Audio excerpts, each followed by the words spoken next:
কিয়ামতের দিনটা আজকের এই দিনের মতো হবে? 50,000 বছর হবে। এটা লেন্থ, এটা ডিউরেশন। কাআন সাফসাফা লা তারা ফিহা ইওয়াজা ওয়ালা আমতা, লেভেল প্লেইং ফিল্ড, তামার জমিন। একটু কল্পনা করেন তো ওই দিনটা কত ভয়ঙ্কর। বাবা ছেলেরে চিনবে না ওই দিন, ছেলে বাবারে চিনবে না, স্ত্রী স্বামীকে চিনবে না, স্বামী স্ত্রীকে চিনবে না, পীর সাহেব মুরিদ চিনবে না, মুরিদ পীর সাহেবকে চিনবে না, নেতা কর্মীকে চিনবে না, কর্মী নেতাকে চিনবে না। হায় হায়, ইয়া নাফসি ইয়া নাফসি বলে কাঁদবে।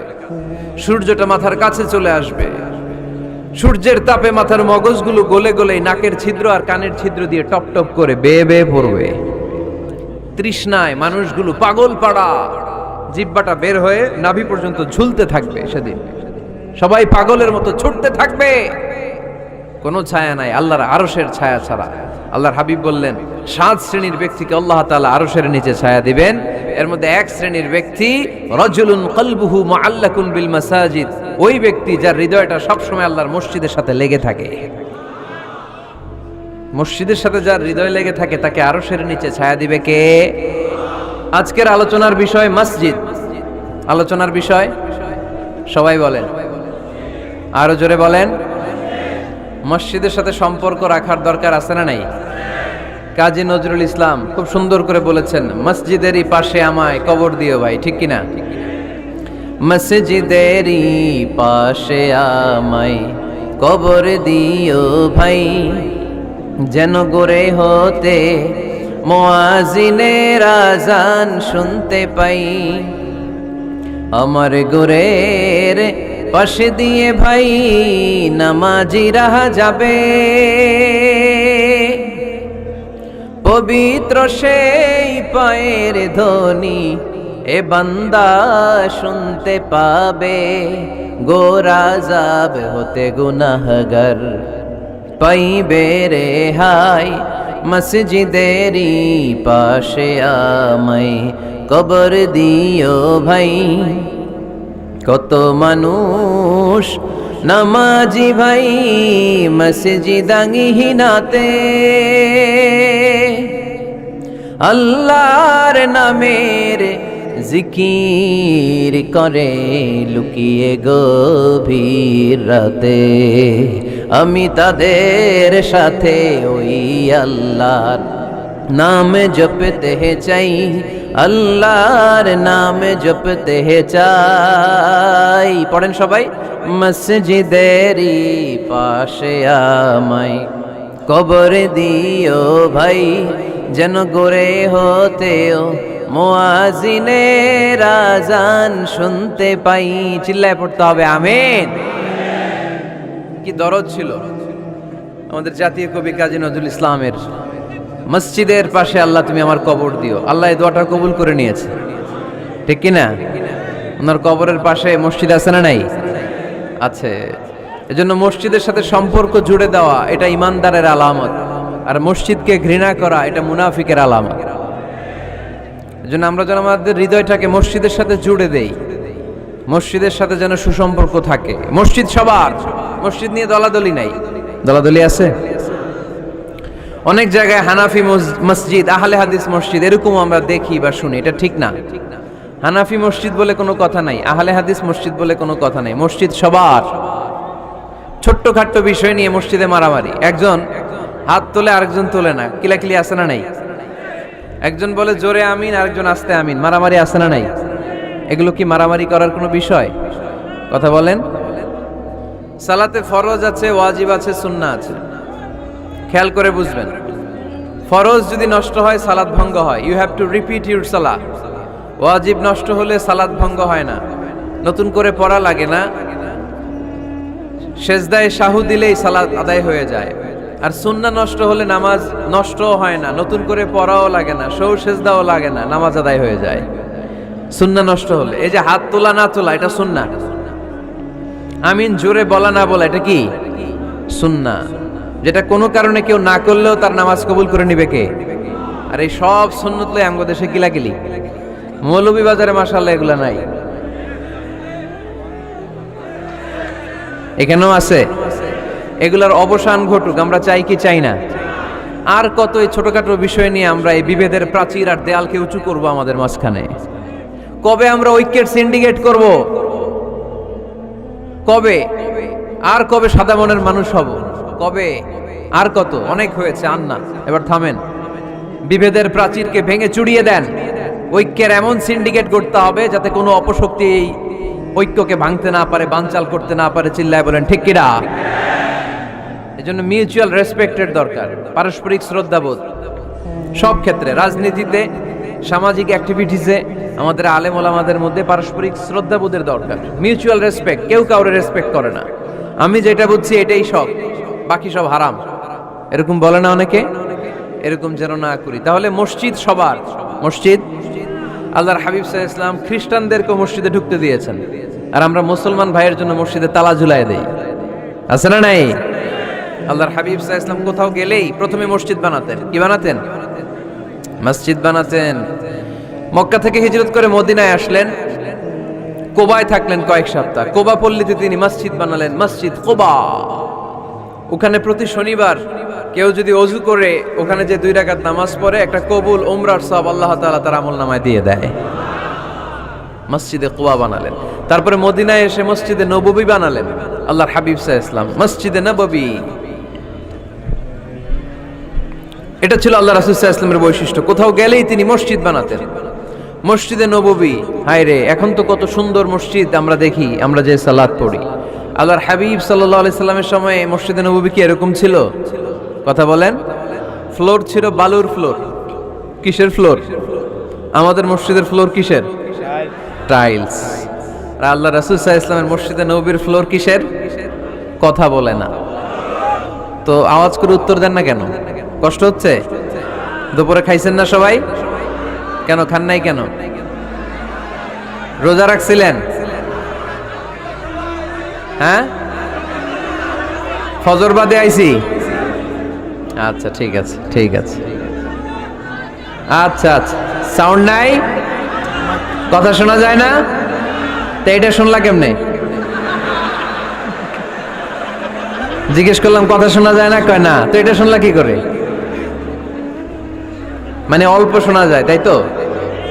একটু পরে আমার বিদায় ঘন্টা বাজবে, আমি চলে যাব। তোমরা ডিস্টার্ব করতে করতে আমার সময় শেষ। তোমরা ডিস্টার্ব করলে তোমাদের লস। আমি আমার টাইমের 1 মিনিটে বেশি যেতে পারবো না, কারণ এখানে আসরের সালাতের আজান শুরু হয়ে যাবে, এরপরে কোনো কথা নেই। আর বক্তব্য লম্বা করা এটা বেদাত। এই বেদাতকে আমি সুন্নাতের মধ্যে আনতে চাচ্ছি। একটা সময়ে একেবারে কমায় নিয়ে আসবো। এত প্রোগ্রামও আমি করতে চাই না। আমি ঘোষণা দিয়েছি আগামী বছরে সারা বাংলাদেশে আমার প্রোগ্রাম হবে 50টা। কয়টা? 50টা। এরপরের বছর 30টা, এরপরের বছর 20টা। বিভাগীয় প্রোগ্রাম করলেই চলবে আমার। এক এক বিভাগে যে 2 দিন 3 দিন খালাস। এত দরকার না, এত লম্বা চূড়ার বক্তব্যের দরকার নেই। আধা ঘন্টা চুপ করে শোনেন, কয়েকটা মেসেজ ড্রপ করি, take it with you to your home, then practice and apply in the society. নিয়ে যান, আমল করেন, সমাজে কাজে লাগান। সমাজটা আলোকিত করে দিবে কে? খুতাবুকুম তাবিলা সালাওয়াতুকুম কাসীরা। আল্লাহর হাবিব সাল্লাল্লাহু আলাইহি ওয়াসাল্লাম বললেন, কিয়ামতের একটা আলামত, কিয়ামতের আগে তোমাদের বক্তব্য হয়ে যাবে লম্বা, সালাত হয়ে যাবে খাটো। সালাতের পরে তাসবিহ পড়তে চায় না লোকজন, ব্যস্ত, মহা ব্যস্ত, সুপার বিজি। কোত্থেকে আসলে এই ব্যস্ততা? আপনি রবের সাথে মুনাজাত, না যাই ইউনাজি মুনাজাত, আপনার রবের সাথে একাকী নীরবে কথা বলতে মনে চায় না আপনার? এত তাড়াহুড়ো কিসে? ধীর স্থির হন, একটু স্থির হন, একটু মনোদৈহিক প্রশান্তি অর্জনের চেষ্টা করেন। সব সময় ব্যস্ত, ধাক্কাধাক্কি, উচ্ছৃঙ্খলা, এগুলো আমাদেরকে শেষ করে দিয়েছে। এজন্য লম্বা চোরা বক্তব্য ঠিক না। বক্তব্য শুনতে আমাদের ভালো লাগে, আমল করতে ভালো লাগে না। বক্তব্যটা শেষেই সিগারেট ধরায়, আছে না নাই? মাহফিল শেষেই বিড়ি ধরায়, কয় চমৎকার ওয়াজ করছে হুজুরে। ওয়াজটা সেরকম হয়েছে, অনেক কণ্ঠ সুন্দর হুজুরের। এতদিন ইউটিউবে দেখছি, আজকে সরাসরি দেখাইছি, আছে না নাই? তো কি লাভ হয়েছে? লাভটা হয়েছে কি?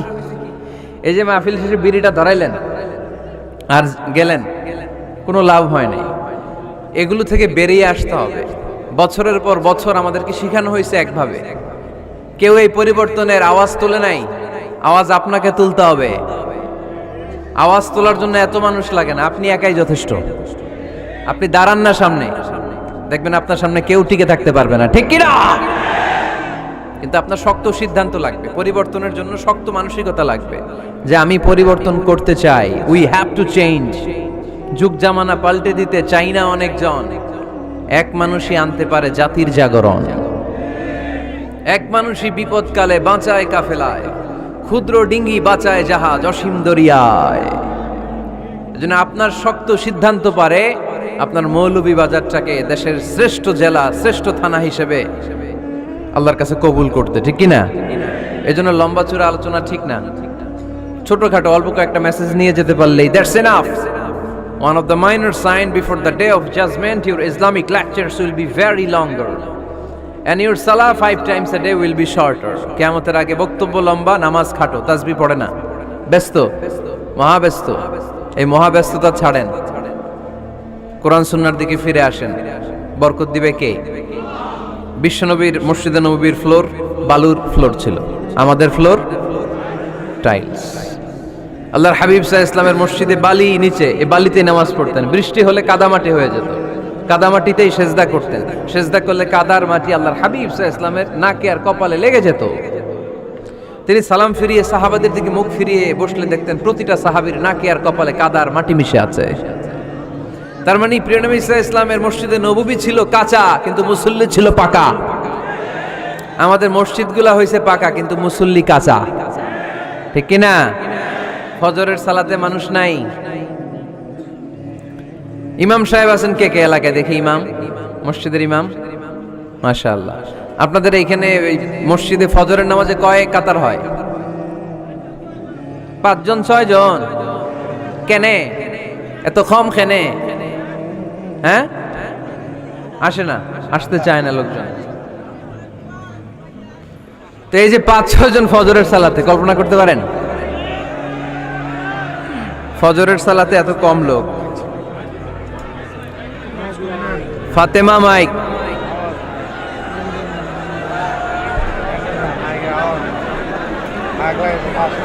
কি হইল মাইকের?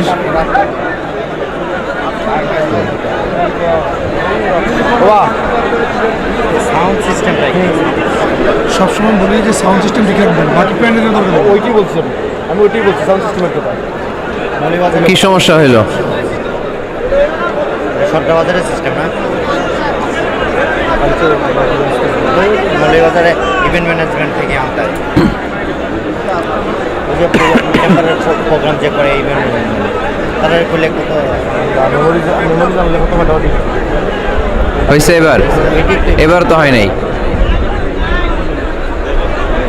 মাইক ঠিক করেন, মাইক ঠিক করেন। দেখেন দেখেন কি হয়েছে, দেখেন লাইন ছিঁড়ে গেছে। আসছে আসছে আসছে। আলহামদুলিল্লাহ পড়েন সবাই, আরো জোরে পড়তে হবে আলহামদুলিল্লাহ। ফজরের জামাতে লোক যায় না, এটা একটা মহামারী। যেদিন ফজরের জামাতের দৃশ্য আর জুমার নামাজের দৃশ্য একরকম হয়ে যাবে, ওই দিনই বাংলাদেশে ইসলাম কায়েম হয়ে যাবে। এখন স্লোগান তুলে বিপ্লব বিপ্লব, ইসলামে বিপ্লব। আর ফজরের সময় আমি কম্বলের ভিতরে, আছে না নাই? কোনো বিপ্লব হবে না। ফজরের নামাজ জামাতে পড়ুন, সকালটারে বরকতময় করে দিবে কে? আল্লাহর হাবিব সাল্লাল্লাহু আলাইহি ওয়াসাল্লামের মসজিদ ছিল সবার জন্য উন্মুক্ত, এখানে সবাই আসতে পারত। এজন্য মসজিদ হবে সবার। আমরা মসজিদের আবাদকারী হতে চাই। এজন্য রব্বুল আলামিন বলেন, ইন্নামা ইয়া'মুরু মাসাজিদাল্লাহি মান আমানা বিল্লাহি ওয়াল ইয়াউমিল আখির ওয়া কামাস সালাতা ওয়া আতাজ যাকাতা ওয়া লাম ইয়াখশা ইল্লাল্লাহ فعسى أولئك أن يكونوا من المهتدين। সুবহান আল্লাহ পড়েন। রব্বুল আলামিন বললেন মসজিদের আবাদকারী হবে তারা যারা আল্লাহর প্রতি ঈমান আনে, আখিরাতের প্রতি ঈমান আনে, যারা সালাত কায়েম করে, যারা যাকাত আদায় করে, যারা দুনিয়ার কাউকে ভয় পায় না, ভয় পায় একজনকে। চিল্লায় বলেন তিনি কে? যাদের হৃদয়ে আছে আল্লাহর ভয়, তারা কবু পথ ভুলে যায় না। আল্লাহর প্রেম ছাড়া এই দুনিয়া কারো কাছে কোনো কিছু চায় না, ঠিক কিনা? তাহলে যারা মসজিদের আবাদকারী এরা ভয় পায় একজনকে, চিল্লায় বলেন তিনি কে? মসজিদের আবাদকারীদের প্রথম গুণ, তারা আল্লাহ বিশ্বাস করে। তারা আখিরাতে বিশ্বাস করে, তারা সালাত কায়েম করে, তারা যাকাত আদায় করে, তারা আল্লাহ ছাড়া পৃথিবীর কাউরে ভয় পায় না। আল্লাহ বলেন ফাআসা উলাইকা আইয়াকুনু মিনাল মুহতাদিন, আশা করা যায় তারাই হলো হেদায়েতের রাস্তার উপরে আছে। ঠিক কি না? তারাই মসজিদের আবাদকারী, যারা মসজিদে যায়, সালাত আদায় করে। এখন মসজিদের আবাদকারী আপনি হতে চান, আপনি মসজিদে যান না, আপনি আবাদকারী হতে পারবেন? মসজিদের অনেক সভাপতি আছে, মসজিদে যায় না, আছে না নাই? মৌলভীবাজারে এই সমস্যা বোধহয় নাই। মসজিদের সেক্রেটারি মসজিদে যায় না, আছে না নাই? তাহলে হইলো, এটা হইলো, এটা মেনে নেওয়া যায়? এজন্য সভাপতি সাহেবরা, আপনি কষ্ট করে মসজিদ বানিয়েছেন, মসজিদে যাবেন। এই কথা বলেন কেন? এত দিকে বিশৃঙ্খলা হইলে কেমন হবে? বসেন আর অল্প কয়েক মিনিট। সভাপতি সাহেব আপনি মসজিদে যাবেন, সেক্রেটারি সাহেব আপনি মসজিদে যাবেন, তাহলে আপনি সঠিক মসজিদের আবাদকারী হবেন। ঠিক কিনা? আমরা মসজিদের আবাদকারী হতে চাই, ইনশাআল্লাহ। পড়েন উমরানুল মাসাজিদ। মসজিদের আবাদ কি করে করতে হয়? মসজিদ আবাদ করার এক নাম্বার মাধ্যম হচ্ছে মসজিদ নির্মাণ করা। কি করা? নির্মাণ করা। খেয়াল করবেন, আল্লাহর হাবিব সাল্লাল্লাহু আলাইহি ওয়াসাল্লাম বলেছেন, মান বানা মসজিদান মিন মালিহি ফিদ দুনিয়া বানাল্লাহু লাহু বাইতান ফিল জান্নাহ। যে ব্যক্তি নিজের পকেটের টাকা খরচ করে দুনিয়াতে মসজিদ বানায়, আল্লাহ তাআলা তার জন্য জান্নাতে ঘর বানায়। 60টা জিনিস মানুষ মরে যাওয়ার পরে তার কবরে পৌঁছতে থাকে। ইন্না মিম্মা ইয়ালহাকুল মুমিন মিন হাসানাতিহি বা'দা মাউতিহি। মানুষ মরে যাওয়ার পরেও যে 60টা জিনিস তার কবরে পৌঁছায়, তার মধ্যে একটা হচ্ছে মসজিদান বানাহু। সে যে মসজিদ বানিয়ে গিয়েছে, ওই মসজিদের সওয়াব। সুবহানাল্লাহ পড়েন। আপনি টাকা দিয়ে মসজিদ বানিয়ে দিলেন, ওই মসজিদে মুসল্লিরা নামাজ পড়ে, রোজাদাররা এসে ওখানে ইফতার খায়, তাহাজ্জুদ আদায়কারীরা তাহাজ্জুদ পড়ে, তাদের সওয়াবের কমতি হবে না, কিন্তু তাদের সওয়াবের একটা পার্সেন্টেজ সওয়াব যে ব্যক্তি মসজিদ বানালো তার আমলনামায় আল্লাহ ঢুকিয়ে দেয়। এজন্য বেশি বেশি মসজিদ বানাতে রাজি আছেন তো? তাহলে মসজিদ আবাদ করার প্রথম মাধ্যম হচ্ছে মসজিদ বানানো। 2 নাম্বার মাধ্যম হচ্ছে মসজিদে যে জামাতে সালাত আদায় করা। জামাতে সালাতুল জামাআ তাফদুলু সালাতাল ফারদি বি27 দারাজা। ঘরে নামাজ পড়লে, একা একা পড়লে যেই সওয়াব, জামাতে পড়লে 27 গুণ বেশি সওয়াব।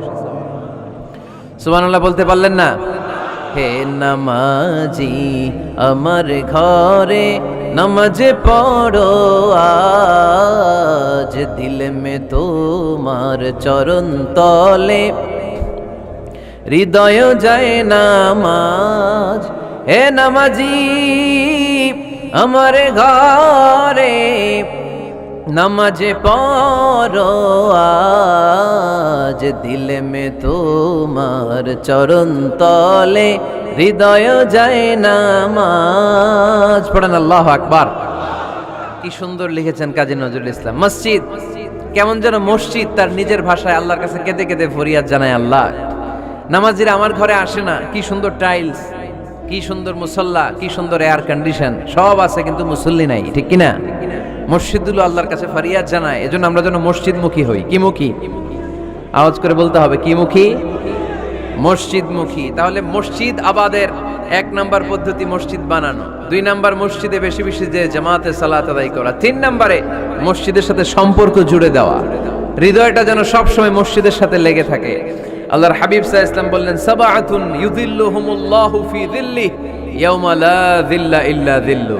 7 শ্রেণীর ব্যক্তিকে আল্লাহ তাআলা কিয়ামতের দিন আরশের নিচে ছায়া দিবে, যেদিন আল্লাহর আরশের ছায়া ছাড়া কোনো ছায়া পৃথিবীতে থাকবে না। সেই দিনটা কি এই দিনের মতো?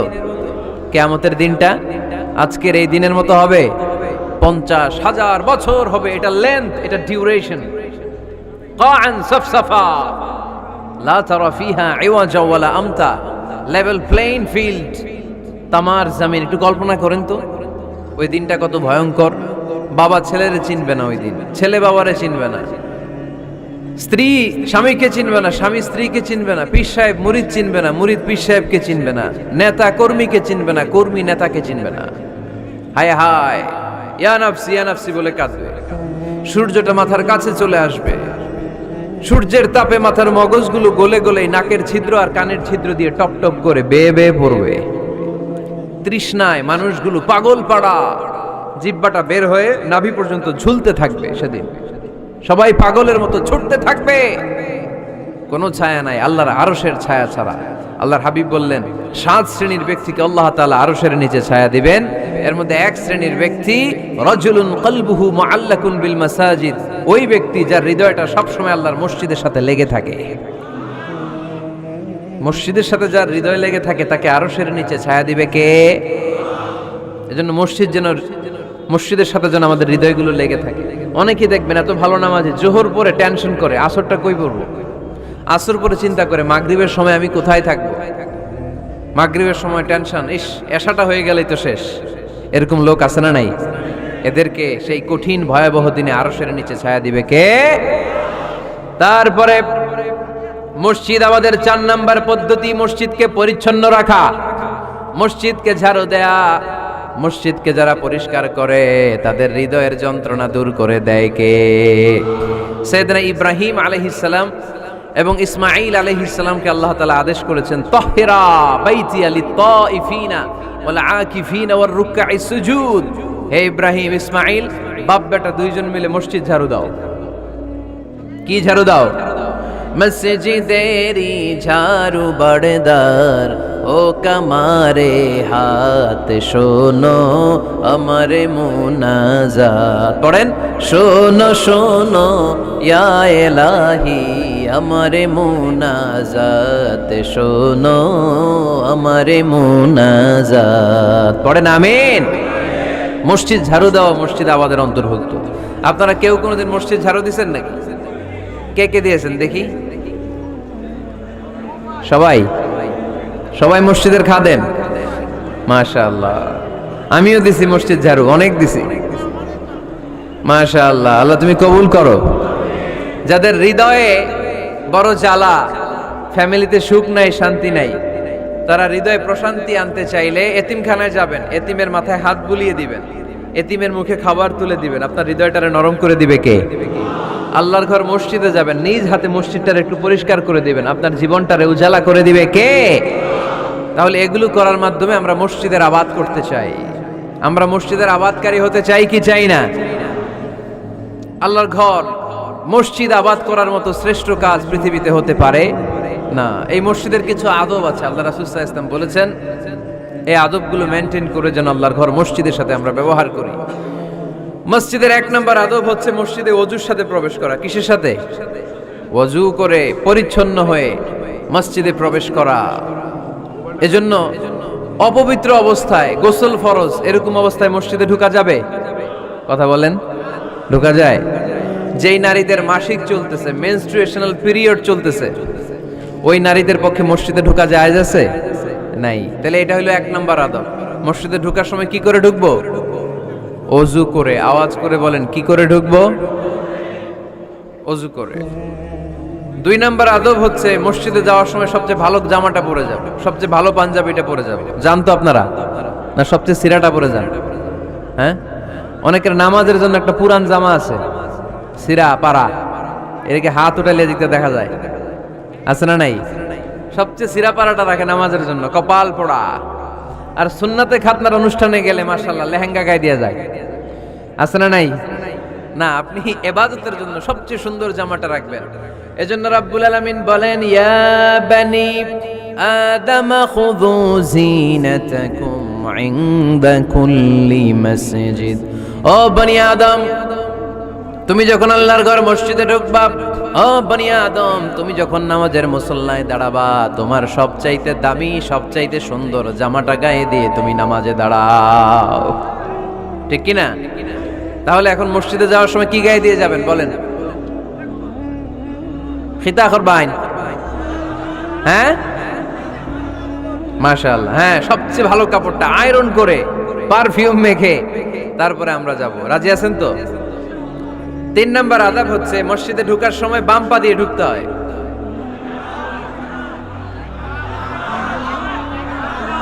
কোন পা? আরো জোরে। এদেরকে গুতা মারা লাগে, নাইলে আওয়াজ বাড়ে না। এরকম ভলিউম টাইট করতে হয়, ভলিউম হাই করলে আর পরে বাড়ে। এমনি বলতে চায় না। আর ঘটনা কি? হ্যাঁ, খায় নাই। বদরের যুদ্ধ হয়েছিল রমাদানে, কোন সাহাবী খায় নাই, না খাইয়া একেবারে সাইজ করে দিছে কাফেরদেরকে। আমরা না খেলেও আমাদের হৃদয়ে ইমানি শক্তি আছে না নেই? এই তো বোঝা যাচ্ছে ইমানি শক্তি আছে। এতক্ষণ আছিল কই? তো মসজিদে ঢোকার সময় কোন পা দিয়ে? এগুলো মনে থাকে আমাদের? ভুলা যাই আমরা, খেয়াল থাকে না তো এগুলা। এত কিছু মনের মধ্যে রাখলে এগুলো মনে থাকবে কেমনে? মসজিদে ঢোকার সময় কোন পা? আরো জোরে। বেরোয়ার সময় কোন পা? মনে থাকবে? মসজিদে যখন ঢুকবেন ডান পা দিয়ে ঢুকবেন, আর দোয়া পড়বেন আউযু বিল্লাহিল আযীম ওয়া বিওয়াজহিল কারীম ওয়া সুলতানিহিল কদীম মিনাশ শাইতানির রাজীম। বিষ্ণু সাল্লাল্লাহু আলাইহি ওয়াসাল্লাম বললেন, যে ব্যক্তি মসজিদে ঢোকার সময় এই দোয়াটা পড়বে, শয়তান আফসোস শুরু করে। সে বলে, হায় হায়, আজকের দিনের জন্য, সারা দিনের জন্য তো তুই আমার ওয়াসওয়াসা থেকে বেঁচে গেলি। আজকের সারা দিনের জন্য তোরে আমি হারালাম। আজকের সারাটা দিন আল্লাহর পক্ষ থেকে প্রোটেকশন নিয়ে তুই বেঁচে গেলি। আজকের জন্য যা, কালকে তোরে আমি ধরবো। এজন্য এই দোয়াটা পড়ার দরকার আছে না? আউযু বিল্লাহিল আযীম ওয়া বিওয়াজহিল কারীম ওয়া সুলতানিহিল কদীম মিনাশ শাইতানির রাজীম। চারটা বাক্যের দোয়া। মুখস্থ করতে কষ্ট হলে যে ইউটিউবে চলে যাবে আজকেই, ওখান থেকে শুনে আপনারা মুখস্থ করে নেবেন। এই দোয়াটা পড়বেন, তাহলে ওই দিনের জন্য শয়তানের ওয়াসওয়াসা, টেম্পটেশন, প্রভোকেশন থেকে আপনি আল্লাহ তাআলার প্রোটেকশনে চলে গেলেন। সুবহানাল্লাহ পড়েন। তারপর আল্লাহর হাবিব বললেন, ঢোকার আগে আমারে সালাম দাও। পড়বেন আসসালামু আলাইকা আইয়ুহান নাবিয়্যু ওয়া রাহমাতুল্লাহি ওয়া বারাকাত। এই দুইটা জিনিস যখন করে ফেললেন, তখন ডান পা দিয়ে পড়বেন আল্লাহুম্মা আফতাহ লি আবওয়াবা রাহমাতিক। সুবহানাল্লাহ পড়েন। আল্লাহুম্মা আফতাহ লি, ও আল্লাহ আমার জন্য তুমি খুলে দাও আবওয়াবা রাহমাতিক, তোমার রহমতের দরজা। তার মানে মসজিদে ঢুকলে রহমত পাওয়া যায় কি যায় না? মসজিদে ঢুকলে পাওয়া যায় রহমত। মসজিদের বাইরে রহমতের কথা আল্লাহ বলে নাই, মসজিদের ভিতরে রহমত। কোথায় রহমত? কোথায়? মসজিদের ভিতরে রহমত আছে না? তার প্রমাণ, মসজিদে ঢুকলেই শান্তি লাগে কেমন জানি, আর ঘুমে ধরে। মসজিদে ঘুমাইছেন কারা কারা দেখি? সবাই ঘুমাইছেন? আরে আমি কত ঘুমাইছি। জুমার নামাজের সময় যে কি ঘুম আসে, আসে আসে। কমন পড়ছে? একেবারে কমন পড়ে গেছে। ঘুম আসে কারণ রহমত, রহমতের ঝিরি ঝিরি বাড়িধারা আল্লাহ তাআলা আরশের উপর থেকে নাজিল করতে থাকেন। আর এই রহমতের কারণে হৃদয়টা প্রশান্ত হয়ে যায়, অনেকের ঘুমও চলে আসে। ঠিক কি না? এজন্য আল্লাহুম্মা আফতাহ লি আবওয়াবা রাহমাতিক, ও আল্লাহ তোমার রহমতের দরজাগুলো আমার জন্য খুলে দাও। এই দোয়া পড়লে রহমতের দরজা খুলে দেয় কে? আবার মসজিদ থেকে যখন বের হবেন তখন কোন পা দিয়ে? জোরে বলেন। বাম পা দিয়ে কি পড়বেন? আল্লাহুম্মা ইন্নী আসআলুকা মিন ফাদলিক, ও আল্লাহ তোমার কাছে আমি তোমার পক্ষ থেকে ফদল চাই, মানে রিজিক চাই। রিজিক দেয়ার মালিক কে?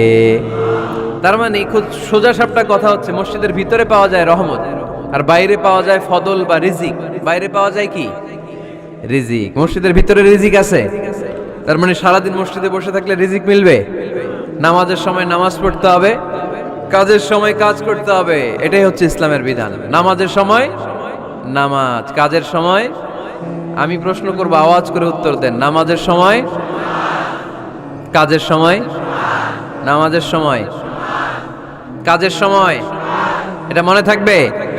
এজন্য আল্লাহ বললেন, ফাইদা কুদিয়াতিস সালাতু ফান্তাশিরু ফিল আরদি ওয়াবতাগু মিন ফাদলিল্লাহ। যখন তোমাদের সালাত শেষ হয়ে যায়, আল্লাহর রিজিক অন্বেষণের জন্য আল্লাহর জমিনে তোমরা ছড়িয়ে যাও। নামাজের সময় আসবেন, নামাজ শেষ বের হয়ে যান। ফান্তাশিরু ফিল আরদ, জমিনে ছড়িয়ে পড়ো।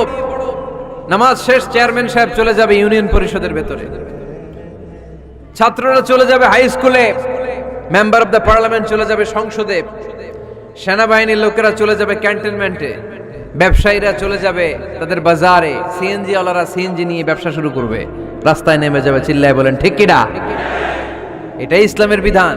নামাজের সময় নামাজ, কাজের সময়। আচ্ছা, তাহলে প্রথম সুন্নাত পেলাম, পবিত্র হয়ে ঢুকবো, ভালো জামা পরে ঢুকবো। 2 নাম্বার। 3 নাম্বার, ঢোকার সময় কোন পা? বের হওয়ার সময়। 4 নাম্বার, মসজিদে ঢুকে 2 রাকাত।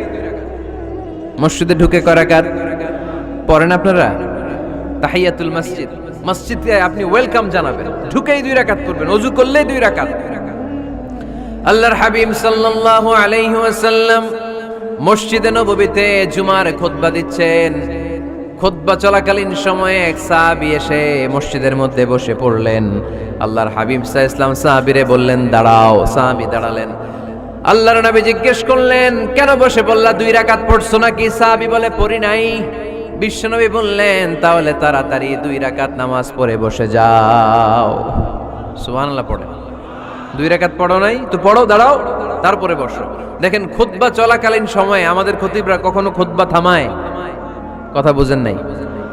জুমার খুতবা আপনারা শুনেন না? খুতবা চলতেছে, ওই মুহূর্তে ইমাম সাহেবরা কখনো খুতবা থামায়? মাঝখানে কোনো ঝামেলা হইলে থামায় না। প্রথম খুতবা শেষ, বসে, তারপরে দ্বিতীয় খুতবা। খুতবার মাঝখানে কোনো থামাথামি নাই। কিন্তু আল্লাহর হাবিব সাল্লাল্লাহু আলাইহি সাল্লাম কেমন খতিব ছিলেন দেখেন।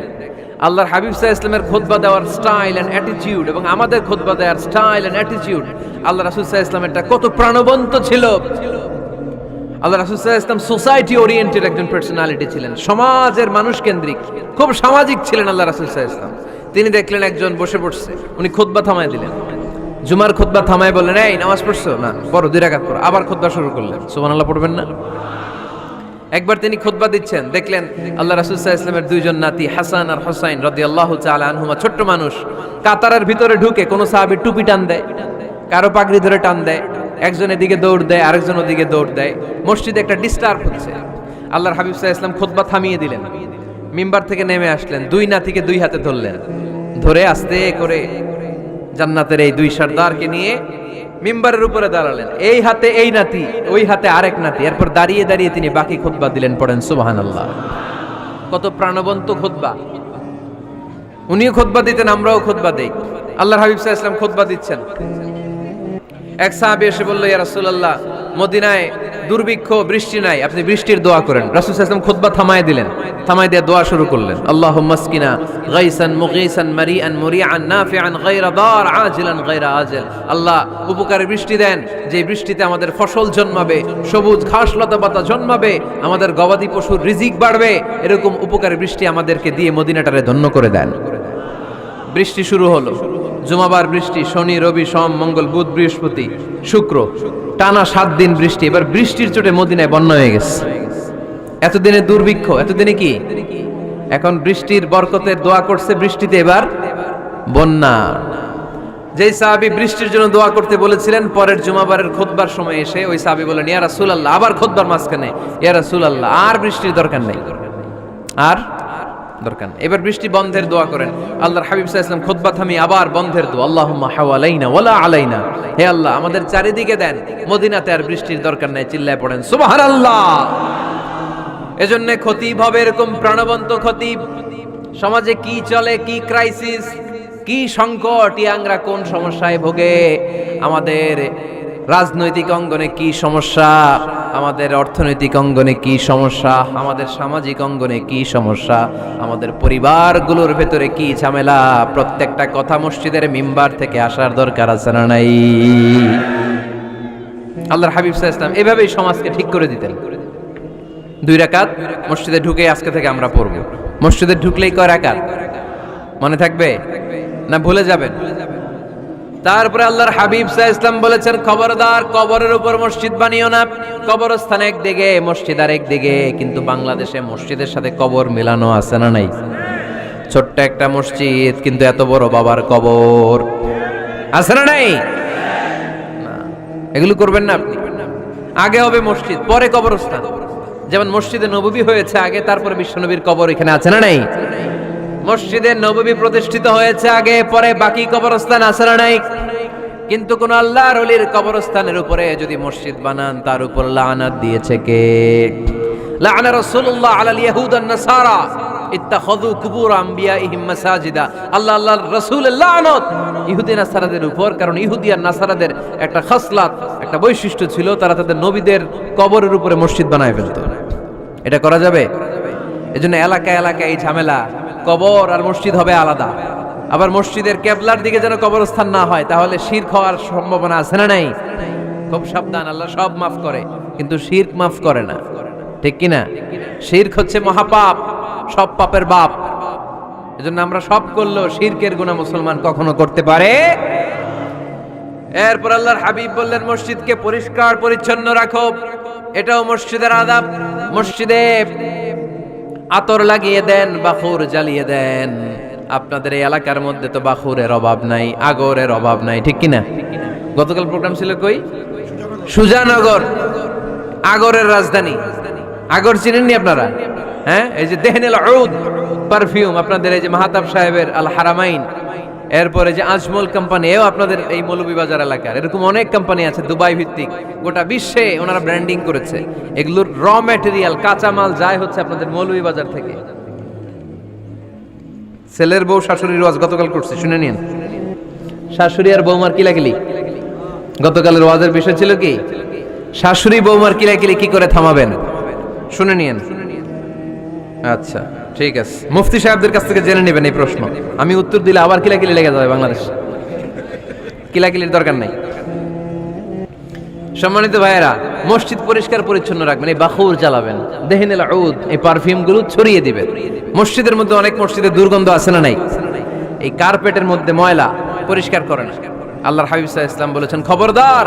আম্মা জান আয়েশা বর্ণনা করেন, আমার রাসূলুল্লাহ সাল্লাল্লাহু আলাইহি ওয়াসাল্লাম বিবিনাইল মসজিদ ফি দুয়ার ওয়া আন তুতায়্যাবা ওয়া তুনাযযাফ, আমরা যেন এলাকা এলাকায় মসজিদ বানাই, মসজিদগুলোকে যেন পারফিউম দিয়ে, আতর দিয়ে সুগন্ধময় করে দেই। বিশ্বনবী আদেশ করেছেন, সুবহানাল্লাহ পড়েন। এজন্য কোনো অপরিচ্ছন্ন মসজিদ থাকতে পারবে না। মসজিদের পাশ দিয়ে গেলে আতরের ঘ্রাণে আমোদ হয়ে লোকজন যেন বুঝতে পারে এটা আল্লাহর ঘর, মসজিদ। চিল্লায় বলেন ঠিক কি না? এরপরে আল্লাহর হাবিব সাল্লাল্লাহু আলাইহি ওয়াসাল্লাম বলেছেন, মসজিদের আরেকটা আদব হলো মসজিদকে অতিমাত্রায় ডিজাইন না করা। বেশি ডিজাইন করা যাবে না। এমন ডিজাইন করা যাবে না যে এটা মসজিদ বোঝাই যায় না। এত লাইটিং ফাইটিং করে, এটা কি মসজিদ না কমিউনিটি সেন্টার বোঝাই যায় না। আছে না নাই? আছে। এরকম যেন আমরা না করি সম্মানিত ভাইয়েরা। বিশেষ করে মসজিদের সামনের দেয়ালে। কোন দেয়ালে? সামনের দেয়ালটা, কেবলার দিকে যেই দেয়াল, এই দেয়ালটা হতে হবে ফ্রেশ, যাতে করে মানুষের দৃষ্টি আকর্ষণ না করে। প্রায় মসজিদের দেয়ালের মাঝখানে দেখবেন আপনি ক্যালেন্ডার ঝুলায় রাখে, আছে না নাই? মৌলভীবাজারের কি অবস্থা? খিতা খবর আছে? তো এই যে ক্যালেন্ডার ঝুলায় রাখে, ওইখানে দেখবেন বিভিন্ন মসজিদের ছবি, এতিমখানার ছবি, মানুষের ছবি। তো মানুষ নামাজে পড়ে আবার ওগুলোও তাকায়, আছে না নাই? প্রথম কাতারে পরে ওইখানে কি লেখা এগুলো পড়ে, তার ডিস্টার্ব হচ্ছে না? এই মুসল্লির দৃষ্টি যাতে অন্যদিকে না যায়, এটা খেয়াল রাখতে হবে। যদি পারা যায় মসজিদের সামনে কোনো ঘড়ি টড়ি চলবে না। ঘড়ি মসজিদের পেছনের দেয়ালে, সময়সূচি পেছনের দেয়ালে, সব পেছনে। সময় কয়টা বাজে ওটা ইমাম দেখলে চলবে, ইমাম এভাবে দেখে নিবে, আপনারাও দেখে নিবেন।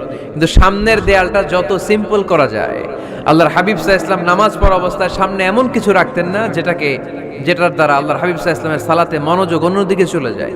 আমরা যখন সালাত পড়ি, যদি অন্যদিকে তাকাই, ফেরেশতার মাধ্যমে আল্লাহ একটা ডাক দেয়, বলে আকবিল, এই বান্দা ফিরে আয়, তোর নজর থাকা দরকার সেজদার জায়গায়, ফিরে আয়। আপনি আবার যখন অন্যদিকে তাকান, আল্লাহ বলে ফিরে আয়, সেজদার দিকে তাকা। আপনি আবার যখন ঘড়ির দিকে তাকান, আল্লাহ বলে আকবিল, ফিরে আয়, সেজদার দিকে তাকা। আপনি যখন আবার অন্যদিকে তাকান, তখন আল্লাহ বলে লা হাজাতা লি ইলা সালাতিক, তোর এই নামাজের দরকার আমার নাই। নাউজুবিল্লাহ পড়বেন না? তোর এই নামাজের দরকার আমার নাই। অজু করে কষ্ট করে যাকে খুশি করার জন্য আপনি সালাতে দাঁড়ালেন, উনি যদি বলে এই নামাজের দরকার নাই, তা কার জন্য নামাজ পড়লেন আপনি? কথা কি বুঝতে পেরেছেন? এই জন্য এলাকার গণ্যমান্য ব্যক্তিবর্গ আছে, আমাদের চেয়ারম্যান সাহেব আছে, আরো অন্যান্য বিজনেস ম্যাগনেটরা আছে। আপনারা মসজিদ যখন নির্মাণ করবেন, সামনের দেয়ালটা যত সাদামাটা হতে পারে ততই ভালো। এমনকি জায়নামাজের মধ্যে এখন কাবা ঘরের ছবি আছে না নাই? আছে না? কি মুসলমান আমরা, নিজের কাবারে নিজে লাথি মারি নামাজের আগে, মনের অজান্তে নিজের কাবাকে নিজে লাথি মারছি। এরকম জায়নামাজ ব্যবহার করা নিষেধ। চিল্লায় বলেন ঠিক কি না? সাদা ফ্রেশ জায়নামাজ বাজারজাত করেন। আপনাদের সিদ্ধান্তই ওনাদের ব্যবসা বয়কট হয়ে যাবে। আপনারা যদি এখন থেকে মসজিদের মিনারা আর কাবা ঘরের যে প্রতিকৃতি বা ছবি, এরকম ছবি সম্বলিত জায়নামাজ কিনা বন্ধ করে দেন, এদের মার্কেট থাকবে? কথা বলেন। কালকে থেকে আমরা জায়নামাজ কেনার সময় ফ্রেশ জায়নামাজ কিনবো। কোনো মসজিদ, কোনো মিনার, আমাদের কাবা ঘরের ছবি সম্বলিত কোনো জায়নামাজ কিনা যাবে? আওয়াজ করে বলেন, যাবে? যাবে না। এগুলো হচ্ছে মসজিদের আদাব। এগুলো রক্ষা করে মসজিদে ঢোকার দরকার আছে না নাই? পৃথিবীতে 3টা মসজিদ সবচাইতে শ্রেষ্ঠ মসজিদ। কয়টা? আওয়াজ করে বলেন না। 1 নাম্বার মসজিদুল হারাম, ফাওয়াল্লু উজুহাকুম শাতরা, যেখানেই তোমরা নামাজ পড়ো না কেন মসজিদের হারামের দিকে হয়ে নামাজ পড়ো। কেবলা কোন দিকে আজকে? এদিকে, এইদিকে কেবলা। আমি যদি এদিকে হয়ে পড়ি নামাজ হবে না? হবে না কেন? কারণ কেবলামুখী হয়ে নামাজ পড়া ফরজ। চিল্লায় বলেন ঠিক কিনা? মসজিদুল হারাম পৃথিবীর প্রথম মসজিদ। ওখানে একটা ঘর আছে, ঘরটার নাম হলো কাবা। ইন্না আউওয়ালা বাইতিন উদিআ লিন-নাসি লাল্লাযী বিবাক্কাতা মুবারাকা। এই পৃথিবীর প্রথম ঘর, যেই ঘরটা স্থাপিত হয়েছে বাক্কা শহরে। বাক্কা মক্কার আগের নাম, এখন শহরের নাম মক্কা। আগে নাম ছিল কি? সবাই বলেন কি নাম ছিল? বাক্কা। এটা পৃথিবীর আদি ঘর। সব নবীদের পরশধন্য পদধূলিতে এই জায়গাটা বরকতময় হয়েছে। এটা এমন ঘর যেই ঘরের চারদিকে 1 রাকাত নামাজ পড়লে 1 লক্ষ রাকাতের সওয়াব পাওয়া যায়। হজ উমরা করেছেন কে কে দেখি? হজ উমরা করেছেন আপনারা না? মাশাআল্লাহ। আমরা যারা করতে পারি নাই, আল্লাহ তাদেরকেও তৌফিক দাও। আমরা যেন এই কাবা ঘরে যে প্রাণ ভরে সালাত আদায় করতে পারি, আল্লাহ তৌফিক দান করো। আমরা যেন মসজিদে নববীতে যে প্রাণ ভরে সালাত পড়তে পারি, তৌফিক দান করো। আল্লাহর হাবিব সাল্লাল্লাহু আলাইহি ইসলামের কবরের সামনে দাঁড়িয়ে যেন আমরা প্রাণ খুলে মন প্রাণ উজাড় করে বিশ্বনবী সাল্লাল্লাহু আলাইহি ইসলামকে সালাম দিতে পারি, আল্লাহ তৌফিক দান করো। এই কাবা ঘরকে কেন্দ্র করে প্রতিদিন 100টা রহমত নাজিল হয়। আওয়াজ করে বলেন কয়টা? আল্লাহর হাবিব বললেন প্রতিদিন প্রতিনিয়ত 100টা রহমত নাজিল হতেই থাকে। 60টা রহমত তাদের উপর নাজিল হয় যারা কাবা ঘরের চারদিকে তাওয়াফ করে। 40 লিল মুসাল্লিন, বাকি 40টা নাজিল হয় যারা কাবা ঘরের পাশে নামাজ পড়ে। ওয়া 20 লিন নাযিরিনা ইলাল কাবা, বাকি 20টা রহমত প্রতিনিয়ত নাজিল হয় যারা তাওয়াফ করে না, সালাত আদায় করে না, শুধু কাবার গিলাফের দিকে তাকিয়ে থাকে। কাবার দিকে তাকায় থাকলেই সওয়াব। সুবহানাল্লাহ পড়েন। 1 রাকাতে কয় লক্ষ রাকাতের সওয়াব? এজন্য আল্লাহর হাবিব সাল্লাল্লাহু আলাইহি ওয়াসাল্লাম বলেছেন লা তুশাদ্দুর রিহাল ইল্লা ইলা সালাসাতি মাসাজিদা। স্পেশাল ভার্চু এন্ড রিওয়ার্ড, বিশেষ সওয়াবের নিয়তে পৃথিবীর এই 3টা জায়গা ছাড়া কোথাও নিয়ত করে ভ্রমণ করা জায়েজ নাই। 1 হচ্ছে মসজিদুল হারাম, 2 হচ্ছে মসজিদ নববী, 3 হচ্ছে মসজিদুল আকসা। এই 3টা মসজিদ ছাড়া পৃথিবীর কোনো মসজিদে নিয়ত করে সফর করা যাবে না। বিশেষ নিয়তে সফর করা যাবে না যে আমি যদি এই মৌলভীবাজারের জামে মসজিদে যাই বেশি সওয়াব পাওয়া যাবে, এই নিয়তে সফর করা যাবে না। বেশি সওয়াব শুধু এই 3 মসজিদে। মসজিদুল হারামে 1 রাকাতে কত রাকাতের সওয়াব? কথা কয় না, বুঝে নাই বোধহয়। কয় লক্ষ? আর মসজিদে নববীতে 1 রাকাতে 1000 রাকাতের সওয়াব। আরেক বর্ণনায় আছে 50,000, বর্ণনাটা দুর্বল। সহিহ বর্ণনায় এসেছে 1 রাকাতে 1000 রাকাতের সওয়াব। মসজিদুল আকসায় সালাত করলে 1 রাকাতে, এক বর্ণনায় এসেছে 250 রাকাতের সওয়াব, আরেক বর্ণনায় এসেছে 500 রাকাতের সওয়াব। এই 3টা মসজিদ ছাড়া পৃথিবীর অন্য কোনো মসজিদে যে নামাজ পড়লে বেশি সওয়াব হবে, এই নিয়তে সফর করা যাবে? চিল্লায় বলেন যাবে। তবে মসজিদটা দর্শন করার জন্য যেতে পারবেন। মসজিদটা দেখতে কেমন, এটার ক্যালিওগ্রাফিক্যাল ডিজাইন কেমন, এটার আর্কিটেকচারাল ডিজাইন কেমন, এটার দৃষ্টিনন্দন সৌন্দর্য কেমন, মসজিদটা দেখতে কেমন, দেখতে যেতে পারবেন। কিন্তু বিশেষ সওয়াব রিওয়ার্ড এই 3টা মসজিদ ছাড়া অন্য কোনো মসজিদের জন্য হবে না। এই মসজিদ হচ্ছে আমাদের সামাজিক ঐক্যের কেন্দ্রবিন্দু, এটা হচ্ছে আমাদের কমিউনিটি সেন্টার। আমরা শুধু নামাজের জন্য মসজিদকে ইউজ করি, এছাড়া আরো অনেক ইউসেজ আছে মসজিদের। খেয়াল রাখবেন, আমাদের মুসলমানদের মসজিদ হিন্দুদের মন্দিরের মতো নয়। কোথায় আজান হইছে? শেষ করে দিব না? সুবহানাকাল্লাহুম্মা বিহামদিকা আশহাদু আল্লা ইলাহা ইল্লা আনতা আস্তাগফিরুকা ওয়া আতুবু ইলাইক। আল্লাহ আমাদের সবাইকে কথাগুলো বুঝার ও আমল করার তৌফিক দান করুন।